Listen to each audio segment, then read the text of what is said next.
What's going on, everyone? It's Steve Larsen, and you're listening to Sales Funnel Radio. I've spent the last 4 years learning from the most brilliant marketers today, and now I've left my 9-to-5 to take the plunge and build my $1 million business. The real question is, how will I do it without VC funding or debt, completely from scratch? This podcast is here to give you the answer. Join me and follow along as I learn, apply, and share marketing strategies to grow my online business using only today's best internet sales funnels. My name is Steve Larsen, and welcome to Sales Funnel Radio. What's up, guys? Hey, we just barely got back from Disneyland, and it was a bunch of fun. Brought the whole family over and had our first kind of real vacation ever. And it was a lot of fun. We went and we stayed at a Disneyland hotel, and it was kind of nice, especially with little ones. We could kind of monorail in and out of the park when we wanted to, and get in an hour early. And anyway, we even with a 4-year-old and a 2-year-old and my wife being pregnant, we still pretty much went on every single ride at Disneyland and California Adventure. And it was just a bunch of fun. It was really fun to go do that. And as we were walking around, my wife and I could not help but just kind of contemplate the crazy journey we've been on for the past few years and just to look backwards and go, oh my gosh, 2 years ago, there's no way we could have afforded this for all the things we were doing and the experiences. And to, I always heard stories of guys that'd be like, yeah, man, I went on vacation. I made more money on vacation than we spent to get on there. And we spent a lot. And I was like, and I was almost in disbelief. I would listen to those stories and be like, okay, that's cool for that guy. There's no way I'll ever do that, or I had to work from that place of belief to a spot where I feel like I could actually do that. And it was crazy because it happened. And it was amazing. I'd be on a ride. I'd come out and be like, well, got several more sales on that ride, and it's crazy how much. Anyway, so if you're like, man, Steven, I don't know if this stuff can work, whatever, just use myself as a point of reference and realize that, oh my gosh, it's completely doable for wherever you are, and keep moving forward on it. One of the fastest paths to cash that I've ever found is selling info products and doing it through webinars. So you guys know that. You guys know I'm a huge advocate of that, and obviously using ClickFunnels to do so. So anyway, it was fascinating though to walk around, and see that and look at that, and we'd be like, man, we just spent like $100 more just to go hang out with Goofy one morning. You know what I mean? Like, just really interesting stuff. Like, we would never have been able to do that kind of stuff. I mean, overall, it was like $5,000, but it's a ton of fun, and it was really, really cool to have that experience with the family, with the kids, and more importantly, I think it was just this really cool milestone for my wife and I, and what we've been doing and what I've been working on and all the stuff that we've been doing and going forward on. Anyway, it was cool. It was very rewarding, very, very, very rewarding to sit back and be like, holy crap, it's the first time I really stopped. I felt like I was in a bit of a funk there for a little bit, and I was messaging, talked to Russell about it, and he was like, dude, we've been running hard for so long. This is the first time we've had a chance to breathe. It's like, maybe that's it. So anyway, it was a bunch of fun. Totally got rejuvenated, very excited for the day. Got a chance to get up, work out this morning, do my HIIT training, and scream like crazy on Instagram. If you guys aren't following me on there, I think you guys would like it. I get to do really official episodes and thoughts here. However, a lot of the smaller day-to-day things and isms that I'm going through and learning, I like to drop on Instagram now. So anyways, would love to have you guys follow me there if you want to. It's Steve Larsen HQ. That's my handle. All right. Hey, I wanted to drop something out to you guys here. There was an interesting question that kept getting asked right before I left, actually. So about a couple weeks ago, 2 weeks ago, we were there for a week. And right beforehand, there was some interesting questions that started getting asked. And one of them was, Steven, how did you get so good at practice, or how did you get so good at offer creation? And I just said the answer. It's practicing, right? I practice offer creation like someone would practice their sport. Okay, I do. I practice it. It's one of my favorite things to do on an airplane. Okay, and for some reason, put some music on. For some reason, 30,000 feet, a little caffeine and some depths. That, man, you can make some sweet offers, right? But I'll do that a lot, right? I do it a lot for the e-com space, a lot. That's a fun one to practice on. I do it a lot for I'll pick a random industry and I'll start creating an offer. So what I wanted to do real quick is it was hard for me to not see the offer that was being handed over to us throughout our Disney experience. And I wanted to go through and as an example of how I practice offer creation, I want to use Disney as an example. So I'm gonna show you what their offer is. You're gonna see it. You're gonna go, oh my gosh! But I want to point out why it's the offer. How what they're doing and when. They definitely have upsells. They definitely have continuity that they're offering. They definitely have they're breaking and rebuilding belief patterns. Okay, anyway. It's pretty strong to see what their culture is. Anyway, fascinating stuff, right? So one of the ways to think about this, because there really are a lot of ways to create an offer, right? There's a lot of modalities to do so. You could do it through ask campaigns and do it explicitly off of what the market's telling you to do, which is great, right? But if you do that, you still have to come in with your own glaze and creativity to make something that's new. Can't be completely reactionary. Has to be reactionary with a little bit of the ingenuity. You could do it straight off of finding out what false beliefs are, which kind of gets gleaned from ask campaigns. So it might be one and the same. Another way to think about this offer creation thing, if you're like, Steven, I have no idea how to come up with this offer. I have no idea how to create an offer. I don't get it. Here's another way to think about it and look at it, okay? When let's say, whatever your main product is, okay, whatever the main product is, let's say it's socks. Okay, whatever the main product is. Let's say you're selling socks. You're selling on Amazon. I don't care what it is. You're selling socks, right? Or you're a retail store and you sell food. Okay, think through when you sell your product to somebody. You have to understand that it is like the laws of nature that when you create something, you also create something else, right? When you create something, when you give a product to somebody else, you hand them a solution to a problem, but you also hand them a problem. Most of us don't think of our businesses in that light. And this is where a lot of opportunity actually lies. And if people can learn to see this, it is very easy to create offers very quickly. And if you're like, man, Steven, I don't totally understand. A lot of people reach out and be like, I don't understand this whole false belief thing. What is that? I don't understand. How does this all happen from the ask? Like, okay, another way to think about it, if that whole side totally confuses you, one of the ways to do it is to sit back and think to yourself, what follow-up problem do I create for my customer when they buy my product, right? When I hand it over, okay, right? It's the nature of all opportunity. In order to get the opportunity, you have to solve a bunch of problems, right? One of my classic examples is the Olympics, right? The Olympics just happened. Winter Olympics, my family, I grew up skiing like crazy, a lot, actually. By the time I was 5, we were skiing, hitting the slopes a lot. All we wanted for Christmas was a ski pass. So we'd go 20, 25 plus times in a season. And we skied a lot as a family, and it was just a bunch of fun. Right? But in order for me to be a really good skier, let's say an Olympic skier, right? There's a lot of problems I have to go solve in order to get that opportunity, right? There's a lot of problems I have to solve in order just to qualify for the opportunity to do something like Olympic skiing, right? I gotta, what's my coach? What's my diet? What's my daily schedule like? Who am I coaching with? Who am I comparing myself to? What are the times I have to hit? What's my skis like? What are the brand of my skis? Are they polished? Are they waxed, right? You know what I mean? There's a bunch of stuff that you have to go solve, not just to qualify for the opportunity, but when you actually get it, there's a lot of other follow-up problems. Let's say I go and I actually get a gold medal in Olympic skiing, right? What happens? I have to turn around. There's a lot of other follow-up problems that you have to solve, right? Right? Are you going to do it again? Are you going to stay with the same coach? Who are you going to train with? Who's the person you're going to be competing against, right? What's the diet? It's the exact same kind of, it's more problems. Sometimes it's more the same problem, but you have to think through this. And another way to think of it is, what's the follow-up problem I create for my customer when they're using my product? Okay, that's the basic question to ask. Okay, I have a product, I go forward, I show them the product, there's follow-up problems. Okay, let's take Disney, and what I want to do is I want to walk through Disney's offer with that question in mind. So let's say I'm Walt Disney, right? 1955, that's when Disneyland started, right? I believe 1955, and I'm Walt Disney, right? And I'm sitting back and I'm like, I want to make a sweet theme park. And he's like, cool, I'm going to go make a cool theme park. And I start making this theme park. I'm like, sweet. And people are like, hey, this looks really, really cool. And let's say they call me on the phone. What would be some questions that somebody would ask me about my theme park? Right? These are the follow-up problems. Okay? Oh my gosh, this is super cool, but I just don't know where I'm going to stay. Right? The follow-up problem I have created for my customer is, I got to know where a hotel is. Like, oh, you know what? This is so cool, but I don't know what I'm going to eat. The follow-up problem I've created is they now need to find some food. Does that make sense? Transportation. I don't know how to get there.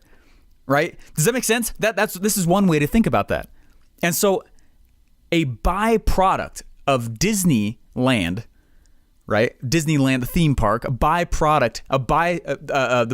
business, right? The side business that they had to get into in order to sell the theme park, they had to get into hotels, right? They have hotels, right? They had to get into restaurant business. They got restaurants all over the place, right? They had to go and they had to get in some kind of transportation business, right? We took this cool bus we stayed at the Disneyland hotel itself. It was really fun.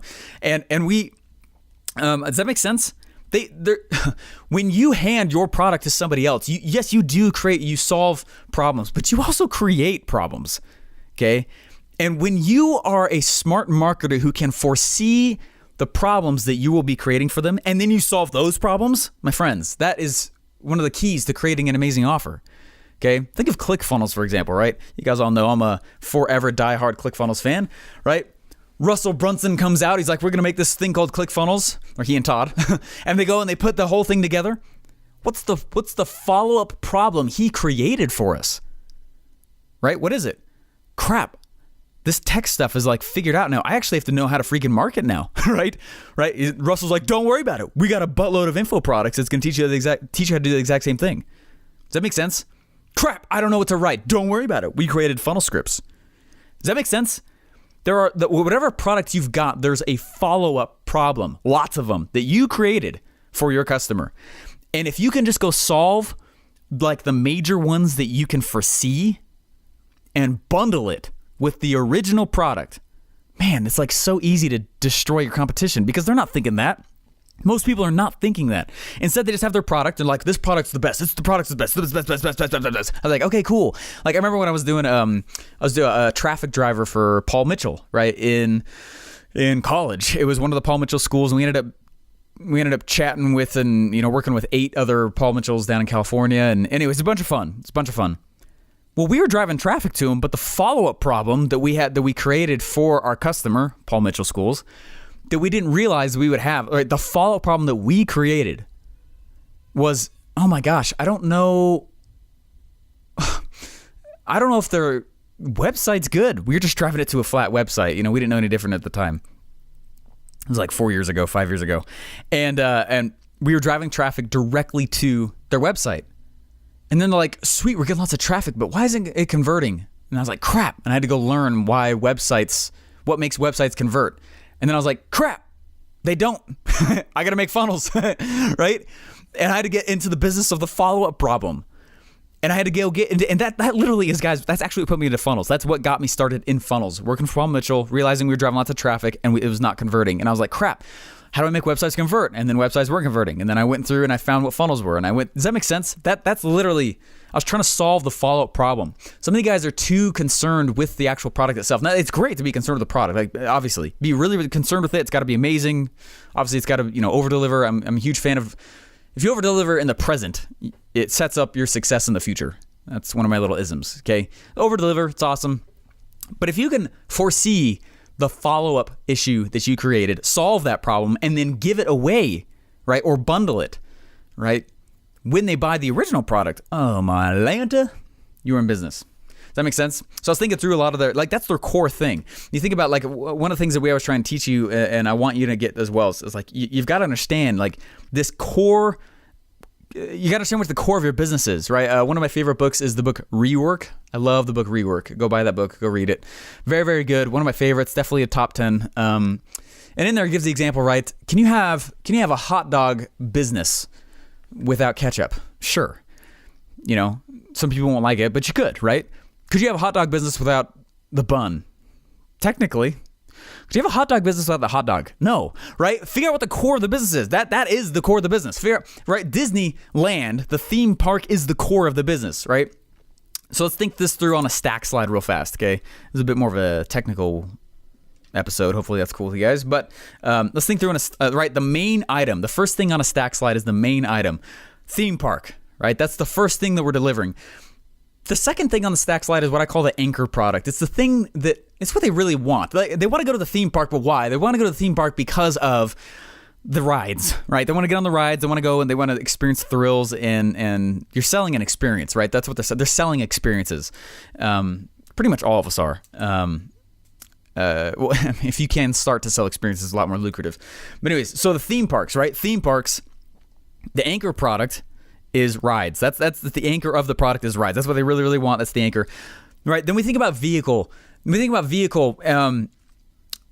it was kind of funny walking around. We got upsold like crazy. Anyway, I won't get to the upsells yet. No upsells yet. But vehicle, right? What are the beliefs? What are they? They're delivering relationships, right? They're not promising wealth. They're certainly not promising health. Okay, they're promising relationships. Disney sells relationships. That's what they sell. They sell relationships through the commodity, right, of theme parks, of the movies, of all that. Does that make sense? And what they're selling, what their message is, right? I'm going to show you how to, right, be at the happiest place on earth without worrying about a thing. It's going to cost you a lot, but you're going to go to the happiest place on earth, right? Without worrying about anything. How amazing is that? They're selling experiences. That's exactly what they're selling relationships with you, with your family, right? You always see pictures with the family. It's do for the kids. Oh man, you didn't take your kids to Disney when they were young. What kind of parents were you, right? That's kind of what they say. That's what their messaging is. And anyway, so when you think about like a vehicle related product, right? There might be, man, you know what? I really want to go to Disney, and what's the false belief that I might have about Disney being able to deliver a relationship? Gosh, you know what? I just don't know. I don't know. I don't know if anyone's gonna believe me that I went there. Don't even worry about it. We're gonna have 1 billion photographers all over the place snapping pictures you weren't asking them to take, and then we're just gonna sell them straight back to you for $100. Right? That's totally what they do. Right? We walked into these several different restaurants, lots of different rides in front of the castle, all over the place. Blah, blah, blah, blah, blah. Pictures all over the place. No one's going to believe that I was there without 1 billion pictures. Right? Rather than just me saying it. What are the kids going to say when you tell me, yeah, we went to Disney, right? What are you going to show them? You're going to have it, right? It's like a pride game a little bit that they throw on you. Right? I'm not bashing Disney, but think about the sales message, right? Right. When it comes to internal, right? So maybe some of my insecurities, it kind of ties into the last one too. No one's gonna believe me, or how am I gonna remember this experience afterwards? Right? Don't even worry about it. Right? Disney comes back. Don't even worry about it. We're gonna throw Mickey ears down your throat. There's gonna be 1 billion different styles. Don't you dare just buy one style. Right? There's gonna be tons of T-shirts, lots of stuff, tons of shops, which basically sell all the exact same thing, right? Lots of swag. Don't worry about it. We're going to give you pictures so everyone knows you're there. And the way you're going to remember it, we're going to swag galore. In fact, right now I'm wearing a Disney shirt, right? Because I felt the pressure of doing that. And I'm a buyer. I buy stuff real easy. Okay. As far as an external related belief, which usually has to time, money, and resources, right? You might say, oh my gosh, I don't know, like time-wise, like how long are we going to be there? You know what? There's so much for you to experience. There's no way you could ever get it done in a single day. You have to spend a few extra days. And you know what? We'll actually create a special package for you, right? If you notice when you go and you buy stuff, their offer is you can buy for 1 day, right? Or for slightly cheaper, you can buy for 3 days. I don't think there's an option to buy for 2, which is kind of interesting when you think about that, right? 3-day hopper pass. All right, they don't sell a 2-day option. It's almost like when you sell supplements, right? You go from 1 bottle to 3 bottles. There's no 2, right? That's obviously drastically increasing their average cart value per customer. Now they have to stay another day in the hotel. They got to spend $100 a day on food. They got to, right? Lots more opportunity for swag drops. Does that make sense? Very, very interesting, right? That's right. So as far as external related beliefs, like time, money, resources, right? Time, don't worry about it. 3 days, that's the best. Money, don't worry about it. If you bundle together, we would do here. Buy this package here. Buy it from. If you buy this package here, go to the Disney hotel, we'll package it this way, right? When it comes to resources, things like that, right? Food, hotels, transportation, Disney hotels, Disney food, Disney transportation, right? Disney restaurants. Does that make sense? They're in the business of all these follow-up businesses because that's what they created for those are problems they created for the customer. Anyway, that's kind of the stack slide, which is a little bit hard to say over a podcast, but hopefully that made sense though, right? In fact, it was funny. Literally every single... Let's talk about upsells. Okay, there were upsells all over the place, and I loved it. I was reading them, I was seeing them, and I was like, yes, this is good right here. We were offered upsells both in way of continuity, but also in ways of just more expensive experiences. Okay, right? Upsells. Every cashier asked us if we were an annual pass holder. Are you an annual pass holder? And I had to say no every time. No one likes to say that. No one likes to say that. For the first time in my life, I've considered being an annual pass holder. right? I doubt we'll ever go back for like 3 years, 4 years, okay? It's going to be quite a while before we ever go back to Disney, right? But I seriously considered becoming an annual pass holder simply because they asked me, right? And like every cashier asked me, every single photographer asked me, it was like, anyway, it was fascinating. They all clearly were trained to do that, and I did not feel bombarded all the way, but just the mere tic-tac ninja kick you in the face nugget of just asking is what got me to start thinking about it, right? Anyway, there were handouts, right? There were handouts like crazy as you exit the park. They're not doing it when you're in the park, which I thought that was a really nice touch. I wasn't walking around being handed all this stuff, which I actually really appreciate. That would have been it already is a little bit sensory overload, but that would have been too much, right? As you're exiting the park, right, there's handouts all over the place, and they want to ask you, hey, you see things for Disney cruises, right? That's a vastly more expensive experience than what we went through. Actually, it's probably about the same by the time we were done. Okay? Does that make sense?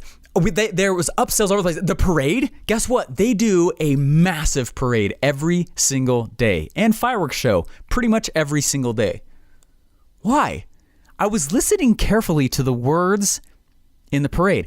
They have thousands, tens of thousands of people lined up all over the streets. I mean, it's huge. If you guys have never been there, it's great. It's a cool experience. You should go to look at it as a marketer, if anything.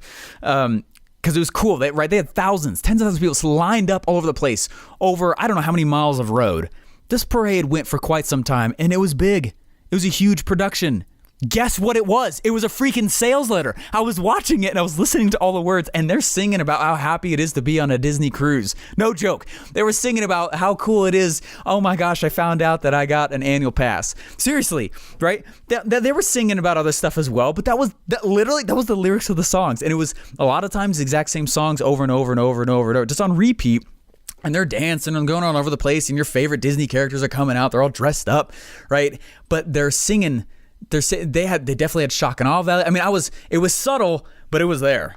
And I never in my life have considered that until, you know what I mean? Like, it works. It totally works. I mean, they have an ascension process built just after you bought their latest thing. They do exactly what we're teaching you to do. That's why I was laughing so hard about it, because I was sitting back and I was like, oh my gosh, I just paid for this. They're already asking for the next purchase.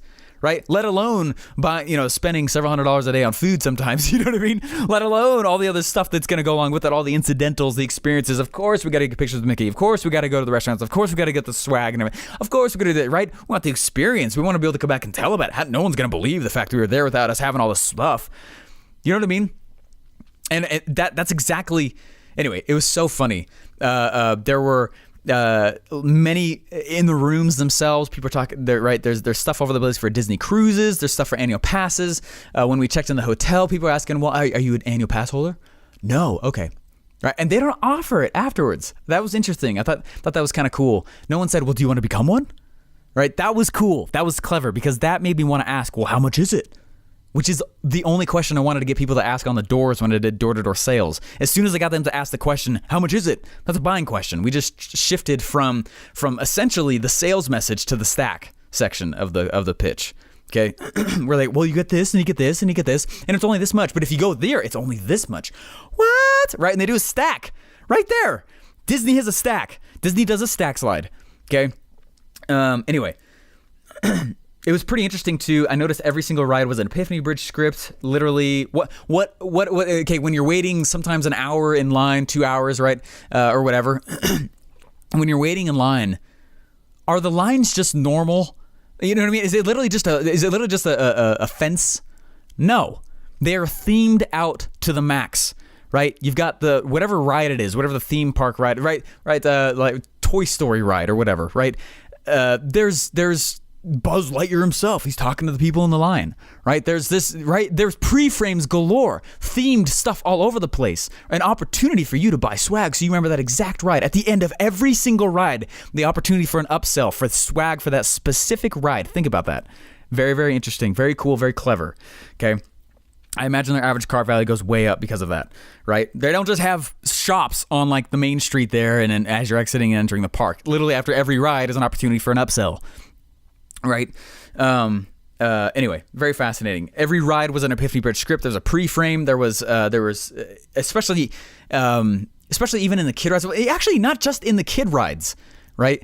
There was conflict. There was resolution. There was a story. Every ride was a story.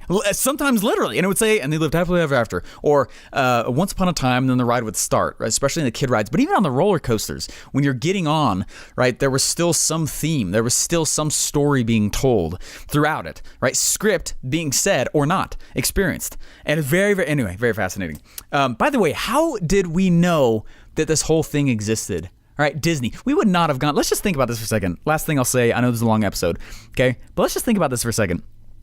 How did I know that Disney was going to be cool? Right? How did I know that Disney? How did I know that Disney was what they said they were? Right? Besides them constantly putting out the paraphernalia, constantly putting out the stuff, right? Constantly, right? I knew, guys. They publish. Yes, I'm going to get back to that. I shove it down your throats. I know I do. They publish. How do they publish? Okay, they make full-out movies. Okay, they make full-out movies. Do you think people in the theme parks have seen the movies? Of course they have, right? Who do you think the people in the theme parks represent? Who do you think? Right? It's the fanatic purchasers. They change the selling environment. You get on a freaking airplane, you go and you spend far more money than the $8 it costs you to watch the movie in the movie theater, right? They went from right, an $8 price point, right? Maybe 15, I don't know, right? Then you go in and you spend. I mean, we spent a grand for our tickets for 3 days for 3 of us, right? Our little one was free. Okay, there's another $2,000 for the hotel. There's another grand for the flights and all that stuff. There's another, right? Does that make sense? We easily probably spent another grand combined with food and swag and all that stuff, right? I mean, that's exactly what we're doing. Guys, we're trying to show you that I'm trying to help you understand. When you go in and you start selling your thing, there is going to be a percentage of the people who purchase from you who want to spend more money for you. And the reason that they're willing to do so is because they love your culture, okay? Culture is brand. We know that, guys, forever I thought Disney, I thought that first letter was a backwards G. I'm sure I'm not the only one that thought that, okay, when I was a kid, right? But Disney, the word Disney all over the place. Disney, Disney. What does it mean? What does it represent? What do you feel, right? What do you experience when you read the word, right? Their brand is so freaking powerful because they have so much culture that's built. They've got the swag. They got the movies. They're telling stories literally through their movies, right? Then you can go and you can have the extra experiences, have the experiences all over the place. I'm going to go to the theme park. I'm going to meet the characters themselves, real or not, right?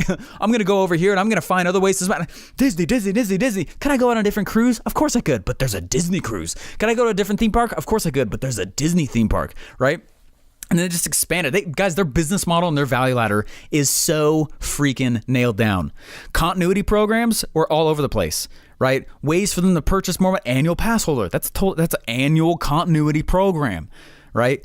There's you get a different experience with that pass. You get a different experience with this, right? It's a core experience. Anyway, very fascinating. Right? It was funny when we were about to go, we realized that our little 4-year-old had not seen hardly any of the movies that were going to be rides for. So we had to go buy all the movies and watch a whole bunch of them. We had to, right?